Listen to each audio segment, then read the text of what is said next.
Good morning students. Apex college Makrana की online classes में आप सभी छात्र छात्राओं का हार्दिक स्वागत है।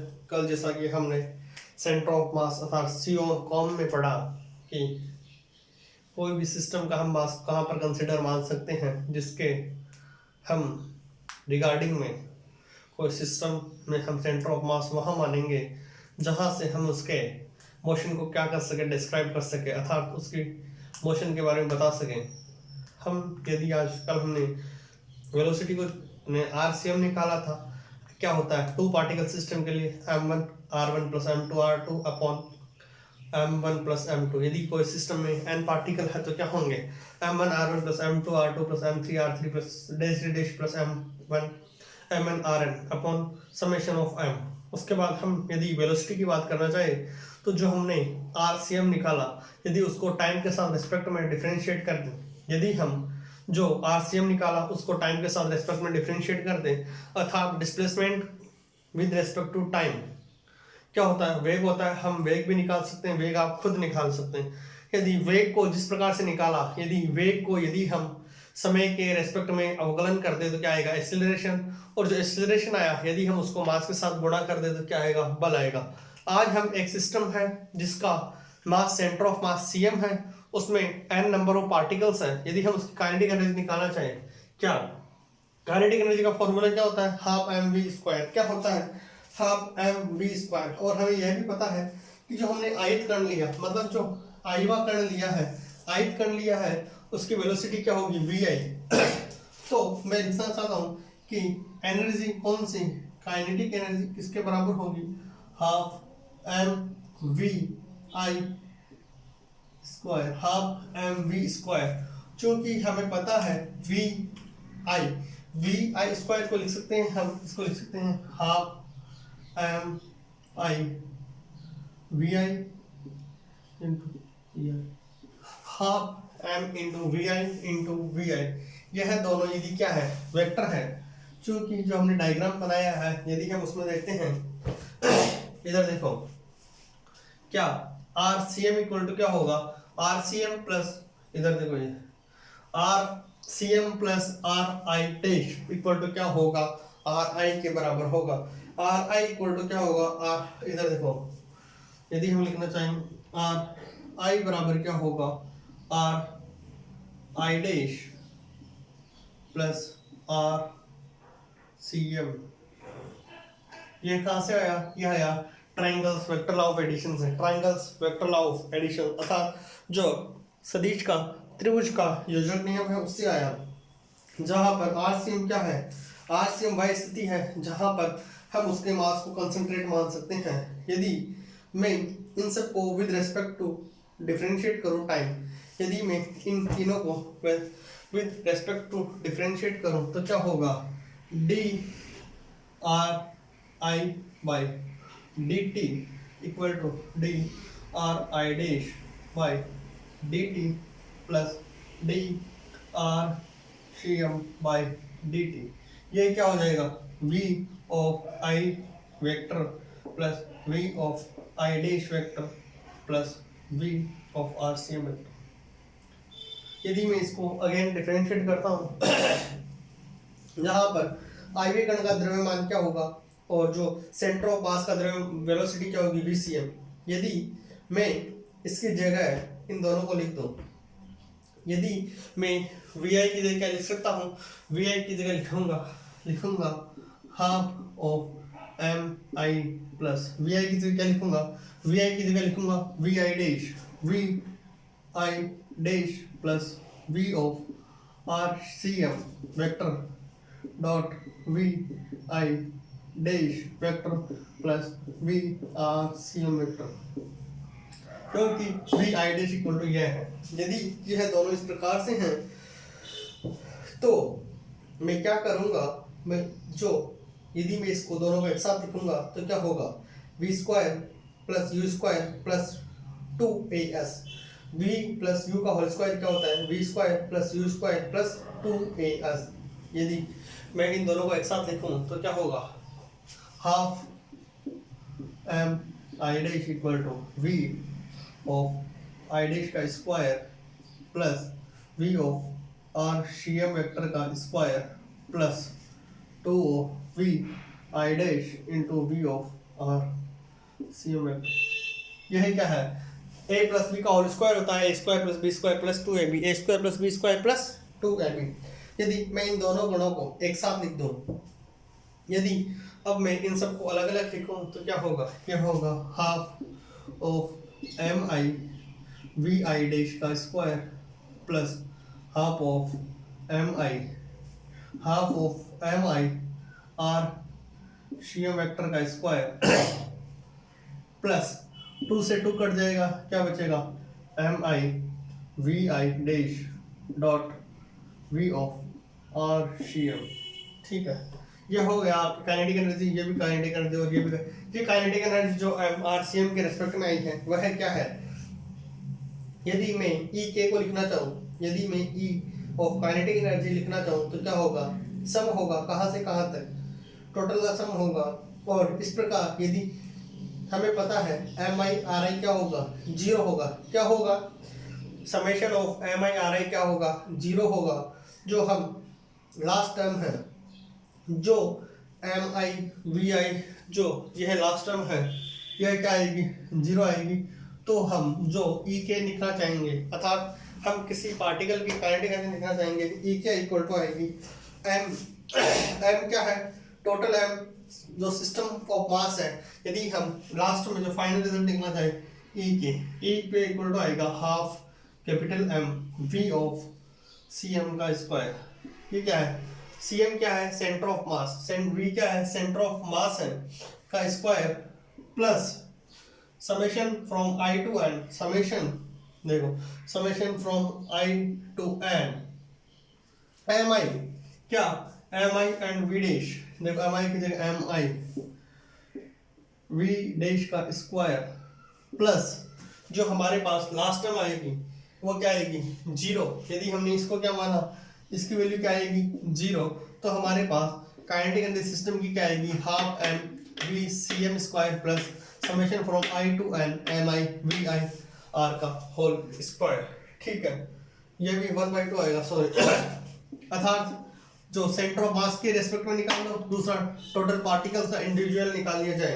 अर्थात जो हमें पता है यह ई के किसके बराबर है, टोटल काइनेटिक एनर्जी ई के बराबर है ई के ऑफ सी एम प्लस ई के ऑफ आर आई ई के डैश।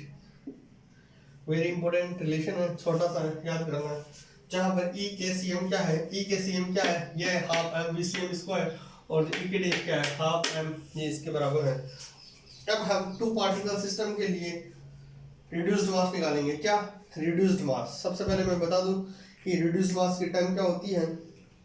जैसे कि हम मानते हैं कि कोई भी इनर्शियल फ्रेम हो, उसमें एक प्रक्षेपक क्या करता है, दो कणों के जो रिलेटिव मोशन को क्या करता है, एक आभासी कण आ जाता है, ऐसा अर्थात उस आभासी कण को कहते हैं फेटिकस पार्टिकल के द्वारा निरूपित किया जा सकता है। आभासी कण के द्रव्यमान को द्विकण का रिड्यूस्ड मास कहते हैं। अर्थात जो मास थोड़ा घट के आए, क्या, जो मास यदि थोड़ा घट कर आए वह क्या होता है। इसके लिए सबसे पहले हमें एफ निकालना पड़ेगा। क्या निकालना पड़ेगा, एफ बराबर क्या होता है, एम ए। क्या होता है, एफ बराबर एम ए। उसको हमने क्या करना पड़ेगा, डिफरेंशिएट करना पड़ेगा, और कुछ टर्म्स है हम उसको इस प्रकार से रिलेट करेंगे। सबसे पहले एफ इक्वल टू क्या होता है, m into acceleration. F into acceleration, acceleration क्या होता है, किसी भी डिस्प्लेसमेंट का, यदि किसी भी डिस्प्लेसमेंट का दो बार डिफरेंशिएट कर दिया जाए, यदि किसी भी डिस्प्लेसमेंट का दो बार डिफरेंशिएट कर दिया जाए विद रिस्पेक्ट टू टाइम, तो वो क्या आता है, एक्सेलरेशन। तो हम क्या करेंगे, जो M D R D two D X square upon D T square लिखेंगे, D R two by D T square, हम इस प्रकार से लिखेंगे। और जो हम मानते हैं कोई सिस्टम, हम एक डायग्राम बनाते हैं जिस पर R1, R2 एंड R12 एक वेक्टर बनता है। हम मानते हैं कि कोई सिस्टम XYZ है जिस पर M1 और M2 दो क्या है, M1 और M2 दो फोर्सेस, दो हम एक सिस्टम बना लेते हैं, वेरी इजी सिस्टम।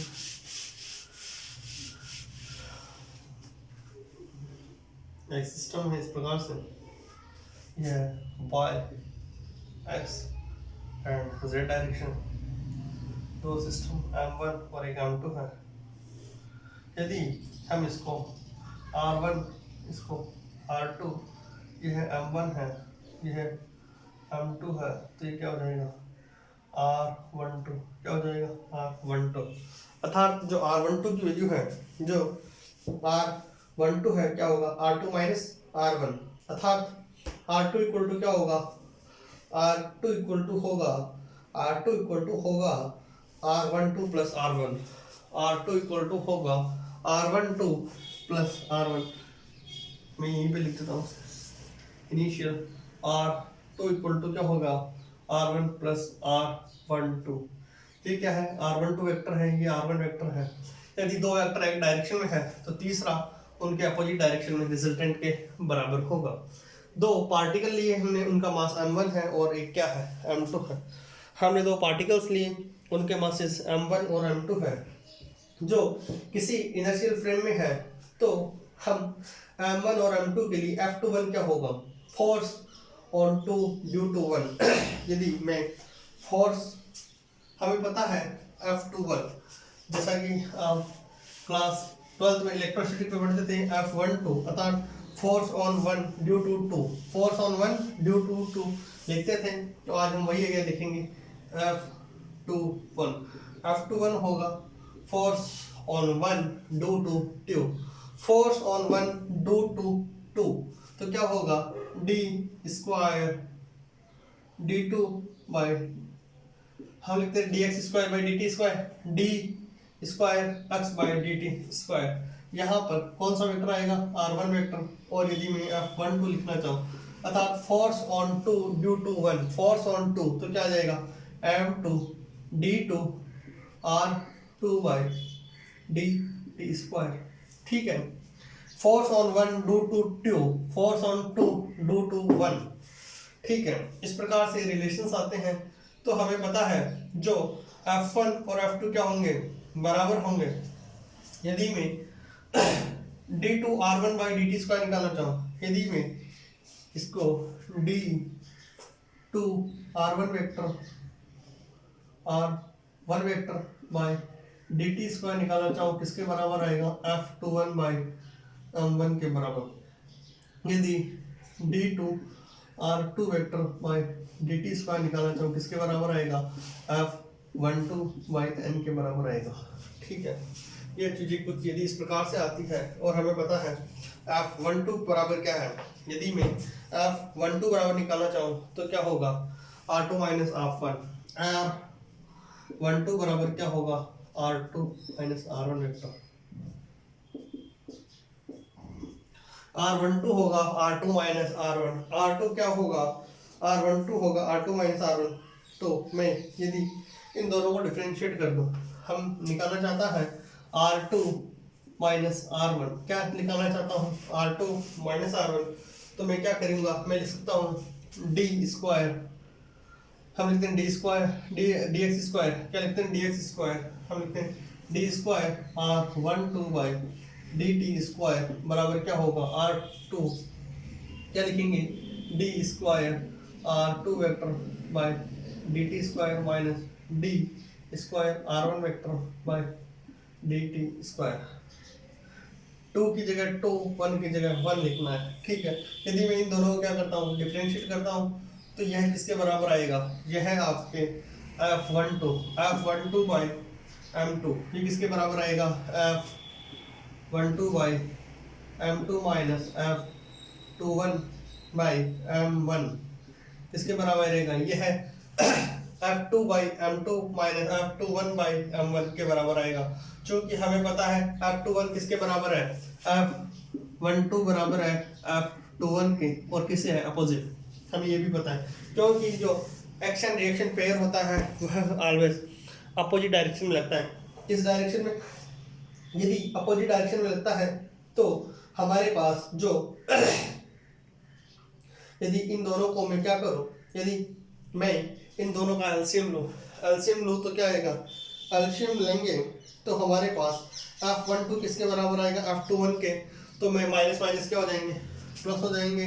एलसीएम क्या आएगा, पहले माइनस थे, हमें पता है F12 के क्या लिख सकते हैं F-12, तो एलसीएम क्या आएगा M1 M2 क्या आएगा, तो इधर क्या आएगा M1 into F12 plus M2 into F21। यदि मैं इन दोनों को एक साथ लिखूं तो क्या हो जाएगा M1 plus M2 into F12 by M1 M2 ठीक है। यदि मैं इसको इस प्रकार लिख देता हूँ और यदि मैं F12 की वैल्यू निकालना चाहूँ, अब यदि मैं F12 की वैल्यू इधर से देखना, यदि मैं हम इसको रफ करते हैं,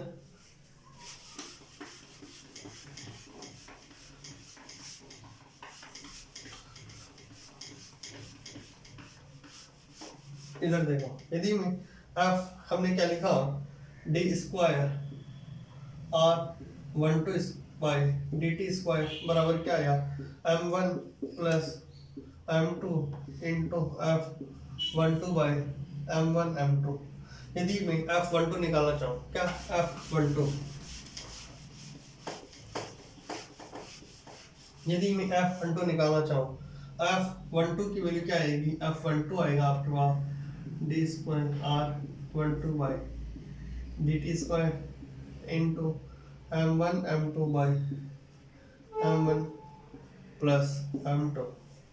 कुछ इस प्रकार से चीजें आएगी। यदि हमें पता है म्यू इक्वल टू, यदि मैं लिख दूं M1 M2, यदि मैं इस पूरी टर्म को म्यू लिख दूं जो क्या है सम्मानित क्या है द्रव्यमान, यदि मैं mu equal to M1 M2 क्या कर दूं, यदि मैं इस पूरी टर्म को लिख दूं M1 M2 upon M1 plus M2, इसको क्या लिख दूं म्यू, तो क्या होगा F12 क्या होगा D2R12 by dt square into mu 12 क्या हो जाएगा म्यू 12। यदि म्यू 12 भी ना लिखे केवल म्यू लिखे तो भी कोई दिक्कत नहीं होगी, ठीक है। यदि मैं मानता हूँ कि जो मास आएगा वह क्या आएगा रिड्यूस मास है, यही क्या है रिड्यूस मास है। यदि M1 बहुत छोटा हो, यदि M1 बहुत छोटा हो तो क्या हो जाएगा, यदि M1 बहुत छोटा है तो नीचे क्या आ जाएगा केवल M2 हो जाएगा। यदि हम इसमें कुछ कंडीशंस ले लेते हैं, छोटी छोटी कंडीशंस हैं। यदि मैं करता हूँ कि M1 लेस देन M2 है, क्या है M1 लेस देन M2, तो क्या होगा M1 M2 बाई M2 किसके बराबर आ जाएगा वह, यदि हमने क्या माना M1 लेस देन M2 है तो हमने क्या किया M1 को नीचे हटा दिया, M2 से M2 कट गया, ऊपर क्या बचा M1, क्या बचा M1। हम दूसरी कंडीशन मानते हैं, यदि मैं दूसरी कंडीशन मानूं क्या, तो वह लगभग इसी के बराबर आता है, अर्थात M1 इंटू 1 माइनस म्यू किसके बराबर आता है M1 के बराबर। दूसरा मानता हूँ M1 प्लस M2, M1 बराबर M2 है, क्या है M1 बराबर M2 है, M1 बराबर M2 है, M1 बराबर M2 है, तो क्या हो जाएगा M1 अपॉन 2 M1 से M1 कट जाएगा, क्या आ जाएगा M1 बाई 2।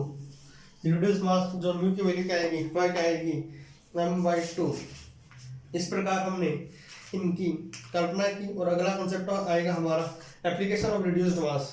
सबसे पहले मैं बता दूं जो reduced mass of hydrogen atom है, हमने कल इसके बारे में डिस्कस करेंगे और linear momentum conservation of momentum के साथ 2 क्लास के बाद इस चैप्टर को हम कंप्लीट करेंगे। तब तक मैं आप सभी छात्र छात्राओं का एपेक्स कॉलेज मकराना परिवार की तरफ से बहुत बहुत आभार ज्ञापित करता हूँ and again thank you so much.